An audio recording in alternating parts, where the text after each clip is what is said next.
Bonjour, coucou, c'est la chef 3, Stéphanie Bultel, ainsi décrite sur la chaîne de Pampers et par Lopédo. Enfin non, maintenant je suis devenue celle dont il ne faut plus dire le nom.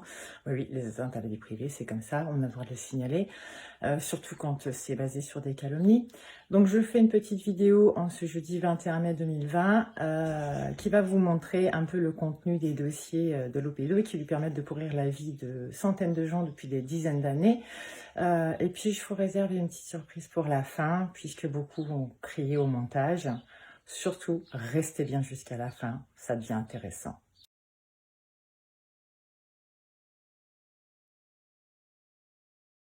La police, un jour, est venue saisir mes ordinateurs et mes disques durs, mais ils ont assez mal fait leur travail parce que, heureusement, ils avaient oublié au moins la moitié de mon matériel informatique que mes amis ont pu récupérer, ont pu faire des copies, ce qui fait que mon travail de recherche, qui représente à peu près plusieurs téraoctets, il y a même des copies qui sont parties à l'étranger. Mais moi, Yann Lopez, j'ai même des preuves absolues. Voici donc sur les dossiers de Lopez. Nous en avons deux, une partie vidéo, une partie fichier. Nous allons nous intéresser dans un premier temps à la partie fichier, puisque les preuves irréfutables, bien souvent, sont des documents écrits. Voyons voir de quel type de document il s'agit. Alors, bon, le TRAP, parce que Bibule fait partie du TRAP. Voyons voir les preuves qu'il possède sur le TRAP. Plus concrètement, je crois que j'ai cliqué pour l'ouvrir au lieu de vouloir l'afficher dans la fenêtre qui est là. Vous voyez, on en a plein. Voilà. Affaire Sophie Perret. Ah oui, celle aussi, on va le regarder tout à l'heure. Voilà, tout un tas. C'est référencé, hein, c'est numéroté. Alors bon, on n'a pas les premiers, on n'a pas les 5 premiers. Il y a des numéros, on ne sait pas trop à quoi ça fait référence. Sans doute le programme qui permettait de faire les captures, je ne sais pas. Puisqu'en l'occurrence... ah non, les départements. Voilà, ça fait référence visiblement pour certains à des départements. Donc voilà, on voit il y a 180 fichiers PDF. Voilà, avec leurs intitulés. Voyons voir ce que renferment ces PDF. Ah, le TRAP arrive enfin à apparaître. Hop, 2013, le TRAP. Et là, on se retrouve devant un document qui n'est rien d'autre que... Ah ben voilà, j'avais bien dit que ça allait s'ouvrir. Vous voyez aucun document, des photos, des écrits, l'histoire est racontée, elle est belle, elle est jolie. Poup, poup, poup, les notes et la source en question, vous allez voir, attention, c'est une source infaillible, hein, vous avez vu les preuves qui sont affichées. Source infaillible, et bien c'est l'auteur lui-même, John Hodgkinson, Canal Blog, c'est un blog. Voilà, un blog qui présente, comme je viens de vous le montrer, aucun élément factuel. On réessaye le TRAP avec de la chance. Il va vouloir, mais bon, après ça dépend de la taille de ces PDF. Il semblerait que ce soit bon, 9 pages. 9 pages concernant le TRAP. Qui trouve-t-on? Eh bien, rien. En dehors des blabla écrits dans le fameux best-seller de M. Lopédo, qui n'est basé sur rien en dehors de ses délires, parce que moi, perso, vu que je suis citée, hein, et largement... Alors attendez, on va se marrer 5 minutes quand même. Qu'est-ce qu'il raconte sur moi? Plou, plou, plou. Là, c'est Fabien. Ah, je ne sais plus où c'est. Où j'apparais aussi. Attendez, vous allez voir un peu ce qu'il raconte sur... Alors là, ça, c'est Cyril. Les investigations en cours. Bon, alors, les investigations, on attend de voir les résultats parce que... Bah alors, où est-ce qu'il en parle? Bon, il dit pas grand-chose sur moi parce qu'en même temps, il n'a pas grand-chose. C'est juste que c'est plus facile de me traîner dans la boue. Ah, voilà. Donc, Stéphanie Bultel tient sur le web une étrange boutique. Elle vend des sous-vêtements érotiques pour bébés.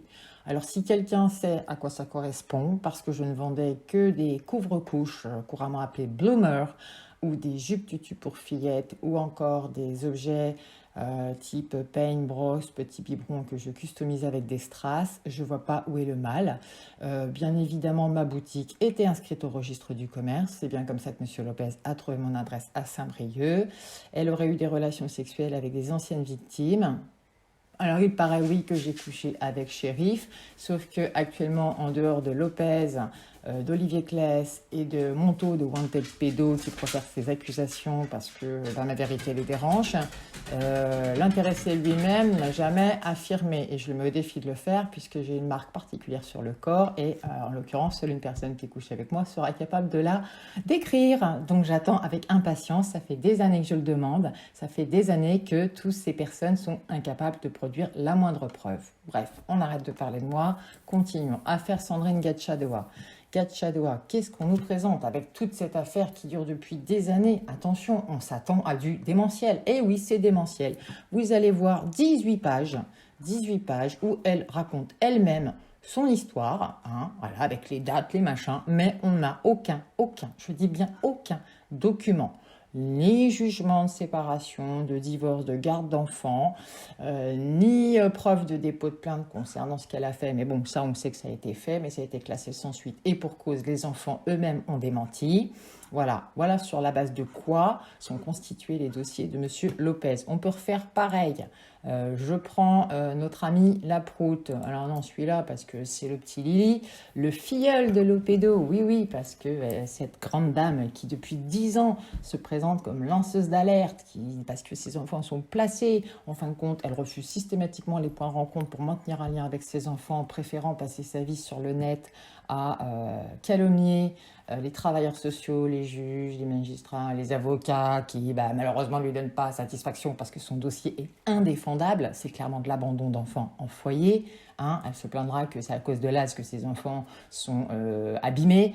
Moi, je pense plutôt que c'est à cause d'elle, de son refus de maintenir un lien avec eux dans les cadres proposés. Alors, le dossier Prout-Prout, eh bien, en fin de compte, il s'avère que c'est « Oh, dis donc, c'est juste un copier-coller du blog de Jean Michemuche, dans lequel, on vous blablabla, 93 pages quand même, on vous raconte plein de trucs, on vous raconte la version de madame, romantisé par monsieur Jean Michemuche, qui se prend pour un sauveur de l'humanité, mais en aucun cas, vous ne voyez apparaître les jugements qui disent pour quel motif elle n'a plus la garde de ses enfants, pour quel motif ils ont été placés, pour quel motif ils sont reconduits, ces placements, quelle est l'attitude de madame. Alors moi j'en ai vu certains de ces jugements et l'attitude de madame, elle est décrite ainsi: madame ne collabore pas, au contraire, elle sabote le travail mis en place dans l'intérêt des enfants. C'est vrai qu'il vaut mieux faire la manche depuis 10 ans sur le net que de faire le nécessaire pour récupérer ses enfants, surtout quand on affirme qu'ils sont violés 100 fois par jour, non, sodomisés, 100 fois par jour dans les foyers de l'horreur, qu'ils subissent les pires atrocités. N'importe quelle mère digne de ce nom, en effet, préférerait laisser ses gosses subir ce genre de choses et puis passerait son temps sur le net à déambuler dans les rues, à tracter pour coller des affichettes, à déambuler devant les tribunaux avec son mégaphone, à passer son temps à faire des lives, à demander du pognon, mais en aucun cas ne se rendrait au point de rencontre pour voir réellement comment ses enfants vont bien. Je précise d'ailleurs que le petit dernier qui est bientôt placé depuis bientôt 2 ans, elle ne l'a vu qu'une fois 7 minutes en 2 ans. Donc là, j'ai envie de vous dire, ça sent quand même l'abandon constaté par un juge. On attend le 26 mai avec impatience puisque c'est là que tout va se décider. Ensuite, nous avons, voilà, ça c'était ma petite parenthèse pour l'affaire Laproute, parce que voilà, il faut savoir de quoi on parle. C'est pas des gens qui apparaissent depuis 5 mois qui maîtrisent tout le sujet, surtout quand on voit de quoi sont constituées les preuves. Donc nous avons, voilà, vous pouvez le constater, moi je les ai tous regardés, les 180, je me les suis farcis pour voir de quoi il leur tournait, m'attendant à trouver des choses incroyables qui permettraient de pouvoir dire « Ah ben putain, oui, il avait raison !» C'est vrai, c'est écrit, j'ai les documents, j'ai des preuves irréfutables. En fin de compte, on finit par se rendre compte que ce ne sont que des copier-coller de blogs ou de témoignages individuels réalisés par les personnes concernées ou qui ont des griefs vis-à-vis d'autres personnes. Et c'est sur la base de ça que, voilà, alors là, si on voit des courriers, mais bon, si on les zoome et qu'on les lit, vous verrez, c'est pas super intéressant. Ce sont des échanges de courriers, ce sont des réponses. Voilà, moi je les ai lus, il n'y a rien, de vraiment, voilà, c'est pas suffisant pour dire, voilà, là bien sûr, sur certains documents, des questions à se poser, il y a des choses à creuser, mais on ne peut pas prendre un document tel quel et dire c'est une preuve authentique. Ça, c'est pas possible. On arrive maintenant à la partie des vidéos, parce qu'il y a aussi une partie vidéo. Je ne sais plus combien il y en a, j'en ai retrouvé énormément que j'avais déjà. Hein, pour la simple et bonne raison que moi aussi je suis un certain nombre d'affaires. Là où j'ai été, bon alors on y retrouvera, tiens allez je vous fais plaisir puisque c'est mon droit de réponse, Bubuler les trolls. Eh oui, Bubuler les trolls, vous avez vu j'ai un dossier, c'est quand même la méga classe. Et là on retrouve tous les vieux montages pétés de l'Opédo sur moi et d'autres individus qui lui posent problème, dans lesquels, hein, on l'a tous constaté, ça a été démontré, en fait il prend un bout de la vidéo, il détourne le propos, comme celui dans lequel je dis que je suis à 100% derrière Amandine et sa maman, pour la simple et bonne raison que cette gamine est enfin protégée de son père depuis des années. Je le rappelle pour ses soutiens, ça fait 10 ans qu'il n'a pas versé de pension alimentaire pour sa fille et qu'il n'a pas le droit de l'avoir, mais sinon c'est un symptôme, il n'y a aucun problème. Voilà, on va quand même se faire un petit plaisir. Voilà, Amandine, réseau de ton nom, puisqu'on parle d'eux. Hein, le reste, on ne va pas trop épiloguer. De toute façon, c'est tous la même chose, partout, dans tous les dossiers. Donc là, ce sont ces vidéos pétées, les enregistrements des travailleurs sociaux ou intervenants de son dossier à leur insu qu'il a diffusé sur Internet et qui lui ont valu d'être condamné, parce qu'il est interdit de filmer des gens à leur insu et de diffuser les enregistrements. Ça, c'est clair. Tout comme il est interdit d'enregistrer les audiences devant un tribunal et de les diffuser sur Internet. Alors, l'audience de 2014 avait été enregistrée, je le rappelle comme ça, le juge m'a fait un petit plaisir, par Michel Liénéré, hein, en détention, en prison pour détention d'images pédopornographiques, qui est un individu qui a quand même habité avec Lopez pendant quelques mois, hein, avec une handicapée. On se demande bien ce qu'ils ont fait avec. Bref, en tout cas, cet handicapé est hors de leur griffe, l'un est en tôle et l'autre continue de fanfaronner sur le net. Voilà, donc vous voyez, ce sont ces montages. Il n'y a rien, il n'y a pas, voilà. Et tous ces dossiers, ce ne sont que des vidéos récupérées, des documentaires, comme n'importe qui est capable de le faire, récupérés sur l'Internet. Aucune vérification n'est faite, c'est affiché comme une réalité. Vous voyez, Stan Mayo, le héros de tous ces héros.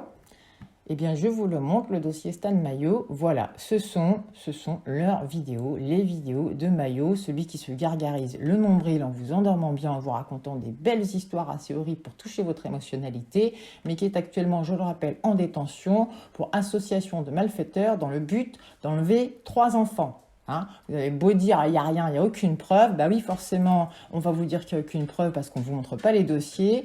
Nous sur nos chaînes je pense qu'on vous les a montrés. Maintenant on a bien compris à quoi on avait affaire, une bande d'attardés mentaux qui préfèrent croire des mythos que de se contenter ou de se dire bah ouais mais moi c'est bien gentil ce qu'il me dit le type mais moi je veux des preuves. Alors là ça devient intéressant, affaire du trou. Eh ben dites donc, le dossier il est vide. Pourtant, sur l'affaire du trou, il y a matière à récupérer. On dirait qu'il n'a pas envie de s'intéresser à ce dossier-là. Pourtant, là, il a clairement été établi que ce dossier était bourré de merde. Je le dis, bourré de merde. Étouffé, endormi. Voilà, on a retrouvé quand même, je crois, 4 ou 6 000 traces ADN dans la cache de Marcinelle où Julie et Mélissa étaient retenues, qui n'ont jamais été analysées. Et bizarrement, là, notre ami Lopédo... Hop, silence radio. Bon, par contre, pour dégoiser, récupérer des commentaires, donc on a tout. L'école en bateau. L'école en bateau, c'est aussi, voilà, les reportages qui sont passés. Et là, ça devient intéressant parce que je vous rappelle au passage que Lopédo nous a quand même indiqué, bien sûr, un best-seller, que sa mère étant très proche de Léonide Kamenev, il avait eu l'occasion de pouvoir voyager quelques mois à bord du Caravane, en compagnie donc de Léonide et des enfants qui étaient là. Mais bien évidemment, imaginez-vous que pendant les quelques mois où Lopédo était sur le bateau, il ne s'est rien passé. Pas un gosse n'a subi d'abus sexuels, visiblement. En tout cas, lui, il n'a rien vu. Bon, on y croit. Allez, on va dire on y croit.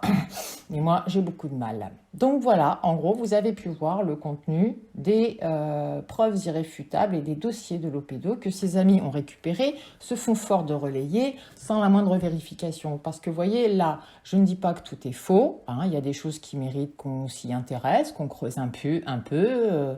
Voilà, il n'y a pas de souci, moi je veux bien. Mais on ne peut pas accuser les gens sans... On retrouve même les chemins. On ne peut pas accuser les gens sur la base de racontars, de on-dit, de rumeurs. Parce que la rumeur, ça détruit quand même des vies. Il faut le savoir. Mais bon, ça, c'est leur spécialité. On a encore vu récemment quand même M. Pampers menacer un internaute de créer des preuves pour le faire accuser de pédophilie. Oui, oui. Hein, l'internaute a masqué sa vidéo. M. Pampers a supprimé ses commentaires. Mais ça a été capturé. Je vous rassure tout de suite. Voilà les façons de faire de ces gens-là. Allez, on attaque la suite. J'avais une petite surprise à vous proposer.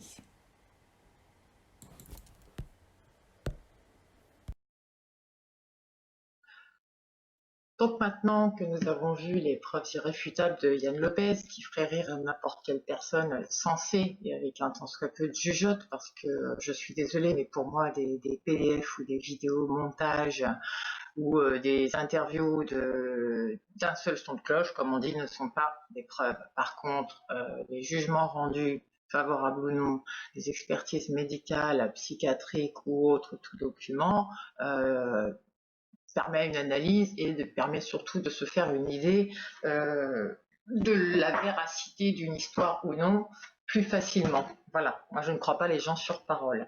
Donc en parlant de preuves irréfutables, je vais vous en montrer une. Je vais avancer, je vais passer, mais voilà, je me dis qu'à un moment, on n'a pas le choix, il faut trouver un moyen. Se faire traîner dans la boue, ça ne peut pas durer indéfiniment, encore moins par des gens qui sont très mal placés pour le faire. En voici la preuve.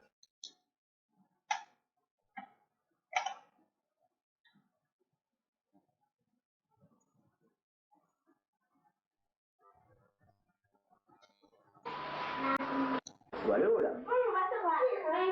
Ah ouais, mais...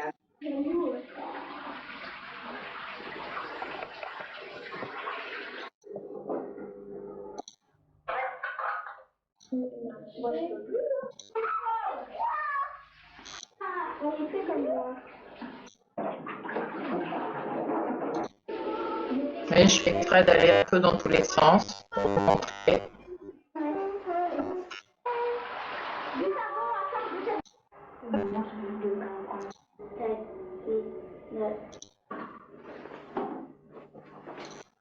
Papa, il prend un bain là-dedans, il hurle de froid. Tu me prends pas là? Non, non, non, je te promets. Oh, bah rien. Oh, je suis revenu au début.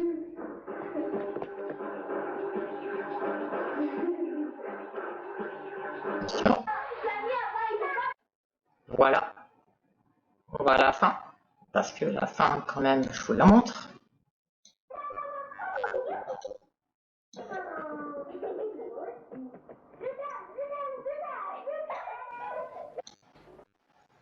Oh, on avait un petit générique. Vous l'avez vu?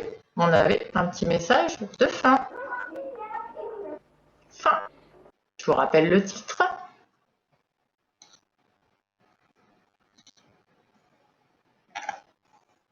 Sympa, non? Hein? Voilà, voilà à quoi M. Lopez passait son temps quand il faisait du babysitting. À mes côtés, vous pouvez l'engager, il sait beaucoup de choses dans ce domaine.